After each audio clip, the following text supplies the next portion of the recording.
Oi, o meu nome é Betina Breire Figueiró, eu sou bolsista voluntária e eu vou apresentar um resumo intitulado Saúde Cardiovascular e Metabólica de Trabalhadores Rurais por meio do percentual de gordura corporal. Esse resumo foi elaborado por mim e colaboradores com orientação da professora Hilda Garpou. Então, a medida do percentual de gordura pode dizer muito sobre a saúde de um indivíduo e sobre o risco cardiovascular que ele apresenta também. Existem evidências que mostram que os indivíduos com a gordura corporal aumentada possuem uma maior propensão a apresentar pressão arterial elevada, altos níveis de triglicerídeos e glicemia em jejum, baixo nível de High Density Lipoprotein Colesterol, que eu vou me referir como HDLC, e os trabalhadores rurais também podem desenvolver um maior risco de enfrentar esses problemas de saúde, que também são frequentemente subnotificados devido ao acesso limitado a cuidados. O objetivo desse resumo é analisar a saúde cardiovascular e metabólica a partir da classificação de risco do percentual de gordura de trabalhadores rurais. Foi um estudo transversal, descritivo e analítico, realizado com trabalhadores rurais do interior do Rio Grande do Sul, avaliados no projeto de pesquisa devidamente aprovado pelo Comitê de Ética em Pesquisa, triagem de fatores de risco relacionados à obesidade, estilo de vida, saúde cardiometabólica e doenças crônicas não transmissíveis, impactos da promoção e educação em saúde em trabalhadores rurais e urbanos, fase 4. Idade e sexo foram autorreferidos. Os níveis de colesterol total, HDLC, triglicerídeos e glicemia em jejum foram coletados por meio de exame sanguíneo.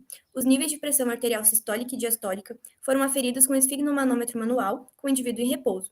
O risco cardiovascular foi estimado através do score de risco de Framingham e classificado em risco baixo, intermediário e alto. O percentual de gordura corporal foi avaliado por meio da bioimpedância Embody 720 e classificado conforme o risco. Para análise de dados, os trabalhadores foram divididos em dois grupos, a partir do percentual de gordura corporal, conforme a classificação de risco para desenvolver doenças ou desordens. Então, a gente possuía o grupo sem risco, que apresentava um percentual de gordura corporal abaixo da média, na média e acima da média, e o grupo com risco, que apresentou um percentual de gordura com risco para doenças. Os dados foram analisados no SPSS versão 23. Para analisar a normalidade dos dados, foi realizado o teste de Shapiro-Wilk. Para comparação de variáveis numéricas, foram utilizados os testes TADE Student para dados paramétricos e o de Mann-Whitney para dados não paramétricos. Para variáveis categóricas, foi realizado o teste Q² de Pearson, considerando o valor de significância de P menor ou igual a 0,05. Então, a amostra foi composta por 99 trabalhadores rurais, dos quais 60 eram do grupo com risco. A média de idade do grupo sem risco foi de 55,6 anos, com média de desvio padrão de 1,8, e do grupo com risco de 52,3 anos, com média de desvio padrão de 1,6. Quanto ao sexo, foi observada uma diferença significativa de P,0,003, sendo que no grupo com risco, 35 eram mulheres, enquanto no grupo sem risco, 28 eram homens.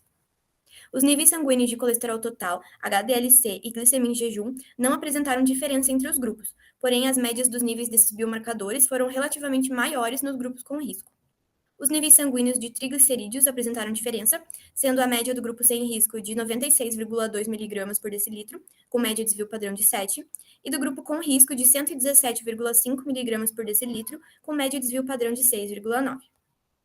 Os níveis de pressão arterial diastólica também foram significativos, com P igual a 0,027, sendo a média do grupo sem risco de 80,1 milímetros de mercúrio e média de desvio padrão de 1,6, enquanto o grupo com risco apresentou uma média de 84,2 milímetros de mercúrio e uma média de desvio padrão de 1,4. Não foi evidenciada a diferença significativa para o nível de pressão arterial sistólica e classificação de risco do score de risco de Framingham. Como conclusão, eu trago que esse estudo encontrou que os trabalhadores rurais com maior percentual de gordura corporal apresentaram níveis de triglicerídeos mais elevados em comparação aos trabalhadores com menor percentual de gordura. Embora não houvesse diferenças significativas nos níveis de colesterol total, HDL-C e glicemia em jejum, e o risco cardiovascular estimado pelo score de Framingham não variou significativamente entre os grupos, os dados sugerem a necessidade de uma maior atenção e estratégias de prevenção para os trabalhadores rurais, devido a essas condições de trabalho, devido às suas condições de trabalho e fatores de risco associados. Aqui eu trago as minhas referências, agradecimentos, e aqui o meu muito obrigado e deixo meu e-mail abaixo para contato.